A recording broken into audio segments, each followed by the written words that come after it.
भारत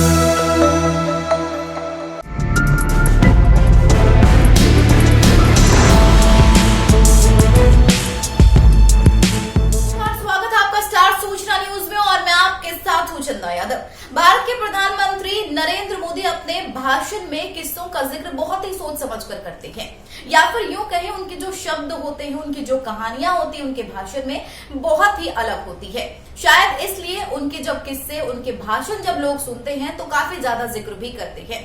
वहीं इस दौरान गुजरात के भरूच में पीएम नरेंद्र मोदी ने जनता को संबोधित किया और इस दौरान वे काफी चर्चा में रही हैं। देखिए, भारत के प्रधानमंत्री नरेंद्र मोदी अपने भाषणों में शब्दों का चयन और किस्से कहानियों का जिक्र बहुत सोच समझकर करते हैं।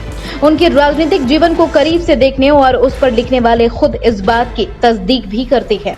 इस वजह से प्रधानमंत्री नरेंद्र मोदी के भरूच में दिए गए भाषण की खूब चर्चा हो रही है। भरूच में उत्कर्ष समारोह के दौरान प्रधानमंत्री नरेंद्र मोदी वेलफेयर स्कीम के लाभार्थियों को संबोधित कर रहे थे, जिसमें उन्होंने एक किस्से का जिक्र किया। मुझे एक दिन बहुत बड़े नेता मिले, वरिष्ठ नेता हैं, हमारा लगातार विरोध भी करते रहते हैं, मैं उनका आदर भी करता हूं। कुछ बातों को लेकर उनकी नाराजगी थी। एक दिन मिलने आए, उन्होंने कहा, मोदी जी क्या करना है, दो बार देश ने आपको प्रधानमंत्री बना दिया, अब क्या करना है। उनको लगता था 2 बार प्रधानमंत्री बन गया तो बहुत कुछ हो गया। उनको पता नहीं मोदी किसी अलग मिट्टी का है। इस गुजरात की धरती ने उसको तैयार किया है और इसलिए जो भी हो गया अच्छा हो गया। चलो अब आराम करना है, नहीं मेरा सपना है सैचुरेशन 100% लक्ष्य की तरफ आगे बढ़िए। सैचुरेशन से प्रधानमंत्री नरेंद्र मोदी का मतलब केंद्र सरकार की वेलफेयर स्कीम के सभी लाभार्थियों तक पहुंचाने की बात कह रही थी। भाषण के इस अंश के समझने के लिए कुछ अहम बातों के परिप्रेक्ष्य में रखने की जरूरत है। यह भाषण उन्होंने गुजरात में दिया, जो पीएम नरेंद्र मोदी का गृह राज्य है और 27 साल से वहां बीजेपी का लगातार शासन रहा है। गुजरात में इसी साल अंत में विधानसभा चुनाव होने वाले हैं। गुजरात का भरूच वो इलाका है जहां मुसलमानों की आबादी अच्छी खासी है। साल बर साल 2024 के लोकसभा चुनाव भी होंगे।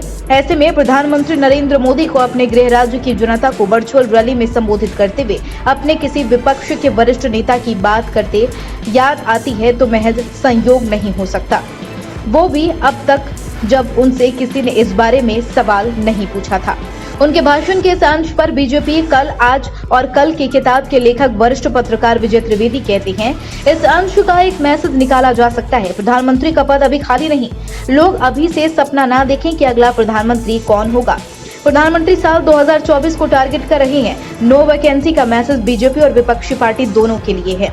बीजेपी में जो लोग सोच रहे हैं प्रधानमंत्री पद के लिए उनकी दावेदारी है, उनको भी अपने ख्याली घोड़े नहीं दौड़ाने चाहिए। साथ ही यही संदेश विपक्ष के लिए भी है। विजय त्रिवेदी आगे कहते हैं, इस बयान को देखते हुए एक नजरिया भी हो सकता है कि मनमोहन सिंह भी 2 बार प्रधानमंत्री रहे हैं। 2 बार प्रधानमंत्री बनना मोदी का मकसद नहीं हो सकता। पीएम मोदी को उनसे तो एक कदम आगे जाना ही होगा। वरिष्ठ पत्रकार और लेखक किंगसुक नाम कहते हैं कि मोदी ने यह भाषण भले ही छोटे से समारोह में कही हो, लेकिन वे जानते हैं वो जो बोलते हैं वह चारों तरफ फैल जाती है। मैं यही नहीं कहता उन्होंने पूरी प्लानिंग के तहत बात कही, लेकिन एक इशारा तो किया ही है कि वे तीसरी बार भी पीएम की रेस में है। ऐसी खबरों के लिए बने रहिए और देखते रहिए स्टार सूचना न्यूज। नमस्कार।